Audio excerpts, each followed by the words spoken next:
आपण ठरवलेलं नसेल ना तर मग काम पण जे असतं हे अधिक आजारांना कारणीभूत ठरतं. मी असं बघितलं असेल अनेक रिटायर झाले आणि त्यांनी कुठल्याही अशा ऍक्टिव्हिटीमध्ये समजा स्वतःला सहभागी करून घेतलं नाही. तुम्ही जी ऍक्टिव्हिटी करता ही अतिशय चांगली आहे, त्यामुळे तुमच्या मनाला काहीतरी टार्गेट हे करायचंय ते कार्यक्रम करायचे असं कशामध्ये तरी स्वतःला सामाजिक आध्यात्मिक अशा गोष्टीमध्ये गुंतवून जर ठेवलं नाही तर रिकामपण हे सुद्धा आपले हे सगळे आजार वाढवतं. कारण रिकामपणामध्ये आपण अधिकाधिक सुद्धा स्थितीत असतो. आणि म्हणून हे असं राहू नका. हे प्रदीपची मेवणी आणि प्रदीप सकाळी बायकोशी फोनवर बोलतोय आणि तेवढ्यातच त्याची मेवणी आज घरी आली आहे.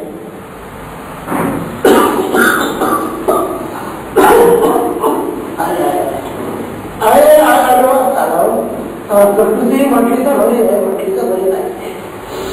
हो रोज अगदी फिरायला जातो. स्वप्नातच फिरायला जातो. स्वप्नात कसं काय स्वप्नात कसं आहे जेवण फोन ठेवतो फोन ठेवल्याबरोबर मला लगेच थँक्यू म्हटलं थँक्यू म्हटलं.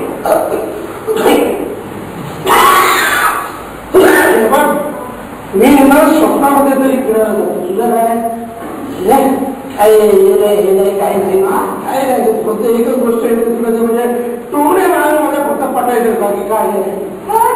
तुमच्याकडे शिकते ना माझ्याशिवाय काय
तुमच्या नावाने दीप आहे.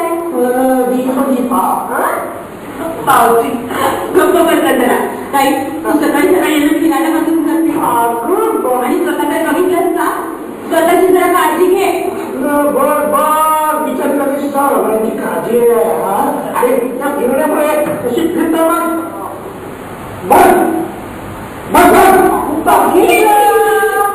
तिची गोष्टच वेगळी आहे. तिचा नवरा आणि मुलगा त्यांची स्वतःची सगळी कामं करतात आणि इथे मी मिनिटाला तुमची कामं करत असते. हे बघ काही व्यायामाला पर्याय नाही, त्यामुळे मी माझा टाइम टेबल फिक्स केला. सकाळी 6:30 ते 7:30 मी व्यायाम करते म्हणजे करते. त्यामुळे आपण नवरा आणि मुलगा स्वतःची कामं स्वतः करतात. मला नको यांना का मी ऐकतोय ना काळजीपूर्वक. अगं आता तर VRS घ्यायची म्हणताय. आता VRS घेऊन काय करणार आहे पुढं असतो VRS घेऊन काय करणार का आराम करणार आराम. 20 वर्षांमध्ये खरडे असे केले थंडा आलाय कामाचा. अहो तेच म्हणजे मी VRS घेऊन काय करणार तुम्ही तेच सांगितलं मी. भाऊजी तुम्ही एक छानसा छंद लावून घ्या बरं. मन नवीन मला सुरू लावून त्याचा छंद कसा आहे? अजिबात नाही. त्यापेक्षा तुम्ही छानसा हेल्थ जोडले आणि ते हे कुठं करतात?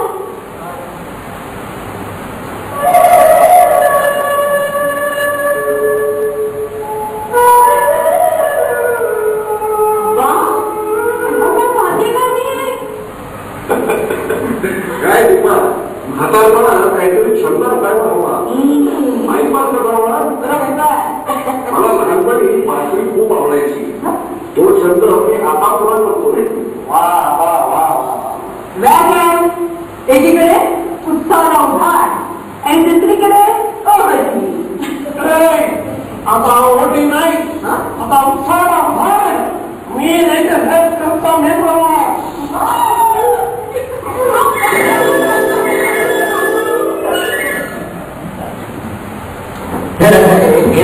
मेंबर होण्याच्या वेळेला काही खरं गरज नाही. तुम्ही घरात सुद्धा व्यायाम करू शकता.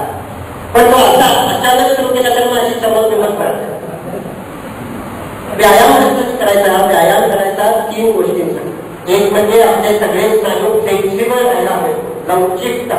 आपलं शरीर अतिशय लवचिक असतं. तुम्ही बघा, जन्माला आलेल्या बाळाचा अंगठा त्याच्या पोटरीला लागतो असं म्हणवता येतं. इतकं आपलं शरीर लवचिक असतं.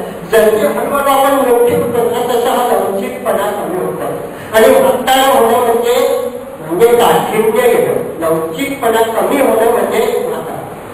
आणि हा लवचिकपणा कसला कमी होतो? हा स्नायूंचा कमी होतो, हा रक्तवाहिन्यांचा कमी होतो आणि हा मनाचाही कमी होतो. ज्याच्या हा लवचिकपणा कमी झाला, स्नायूंचा आणि रक्तवाहिन्यांचा लवचिकता कमी झाला, त्यांची इम्युनिटी कमी झाली की बीपी वाढायला. आणि म्हणून जर आपल्याला हे वाढवायचं नसेल, आपली लवचिकता कमी ठेवायची असेल तर एक उपाय म्हणजे योगासन आणि प्राणायाम, की ज्यामध्ये आपण वेगवेगळ्या स्नायूंवर वेगवेगळ्या प्रकारची पोझिशन घेतो आणि त्यामुळे शरीराची लवचिकता वाढते. फक्त या वयात सुरू करताना जरा हळूहळू म्हणजे स्पर्धा करत नको, वेगानं दुखणार नाही अशा पेटानं तुम्ही तुमचं स्ट्रेचिंग करू शकता.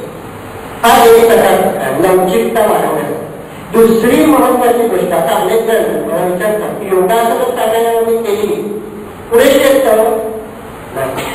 योगासन आणि प्राणायाम आवश्यक आहे आणि आपले सगळे सांधे लवचिक होतील, स्नायू लवचिक होतील. पण हृदयाच्या आणि फुफ्फुसाला जो व्यायाम आवश्यक आहे यासाठी वेगळा व्यायाम करायला हवा. का व्यायाम करायला हवा? आपल्या हृदयाची फुफ्फुसाची खूप शक्ती आहे. म्हणजे मी मनाशी सांगितलं की हृदय एका मिनिटामध्ये 5 लिटर रक्त पंप करू शकतं. ज्यावेळी तुम्ही आता शांत बसलेला असाल त्यावेळी. पण ज्यावेळी तुम्ही वेगानं पळता त्यावेळी हेच हृदय मिनिटाला 36 लिटर रक्त पंप करू शकतं, 7 पट जास्त.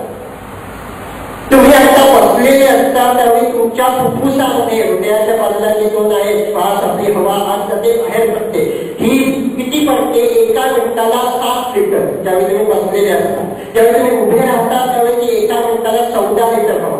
ज्यावेळी तुम्ही थोडं चालायला लागता त्यावेळी एका मिनिटाला 28 लिटर हवा. आणि ज्यावेळी तुम्ही वेगानं पळता त्यावेळी तुमच्या फुफ्फुसामध्ये एका मिनिटाला 56 लिटर हवा येते आणि 56 लिटर जाते. एवढी आपल्या हृदयाची आणि फुफ्फुसाची क्षमता आहे. आणि ती क्षमता जर कधी वापरलीच गेली नाही काय होणार? तुम्ही रक्त चालू ठेवली आहे आणि ती कधी चालवलीच नाही, मग गंजणार की. सायकल चाकांचं जे होतं ते तुमच्या हृदयाचं आणि फुफ्फुसाचं होतं. त्याच्या फुफ्फुसाच्या अनेक पेशी, हृदयाचे अनेक स्नायू त्याला कधी कामच करायला लागत नाही जर आपण एवढ्या वेगानं पळालो नाही तर. आणि म्हणून आपल्या हृदयाला आणि फुफ्फुसाला जर गंतू द्यायचं असेल, त्यांच्या स्नायूंची शक्ती कायम ठेवायची असेल तर एक व्यायाम करायला हवा ज्यामध्ये हृदयाची गती वाढेल, श्वासाची गती वाढेल, थाप लागेल असा व्यायाम. मग तो कोणताही असेल, तुम्ही वेगानं चाललात तरी सुद्धा हृदयाची गती वाढते, नाडीचे ठोके वाढतात. तुम्ही थोडीवरच्या उड्या मारता असता, घरात डान्स केला, घरावर कोणत्याही हालचाली केल्या, डोंगर चढला, कोणत्याही गोष्ट ज्यामुळे हृदयाची गती वाढेल, नाडीचे ठोके वाढतील असा व्यायाम रोज 10 मिनिटं केला. आठवड्यातून 4 दिवस जर 10 मिनिटं असा व्यायाम केला तर तुमचं आयुष्य 20 वर्षांनी वाढतं. हे बऱ्याच संशोधनात सिद्ध झालेलं आहे. आणि हे 20 वर्ष आयुष्य वाढतं हे अतिशय प्रॉडक्टिव्ह, अतिशय चांगलं, भांडणात पडू नये असं आयुष्य नाही, हेल्दी आयुष्य तुमचं वाढतं जर तुम्ही मिनिटाला 10 मिनिटं हृदयाची गती वाढेल असा केला असता. पण हा व्यायाम पण लगेच पद्धतीचा केला तर समज होते. काय होतं, ज्यावेळी तुम्ही असं वेगानं चालायला सुरुवात करणार आहे त्याच्यापूर्वी स्ट्रेचिंग करायचं, म्हणजे सर्व शरीर ताणायचं 5 मिनिट. मग 2 मिनिटं वॉर्मअप करायचं. म्हणजे काय असतं, आपण ज्यावेळी झोपेतून उठतो त्यावेळी सगळ्या आपली शरीरातल्या पेशी सुस्तावलेल्या असतात, त्याला जरा कामाला लावण्यासाठी थोडं वॉर्मअप, जास्त जागी उड्या मारायच्या, जरा स्ट्रेचिंग करायचं, हे 5 मिनिटं करायचं. मग चालायला लागायचं, चक्करच्या उड्या मारायला लागायचं, जो काही व्यायाम करायचा, सूर्यनमस्कार करायचा असतील तो घालायचं, ते 10 मिनिटं करायचं. आणि ते 10 मिनिटं झाले खुश बसले दमले असं लगेच बसायचं नाही. आता बऱ्याच जण ज्यावेळी उंच जिने असतात, 3-4 जिने चढतो त्यावेळी आपला व्यायाम होतो, पण जिने चढून गेल्यावर लगेच आपण तिथे जाऊन पुढची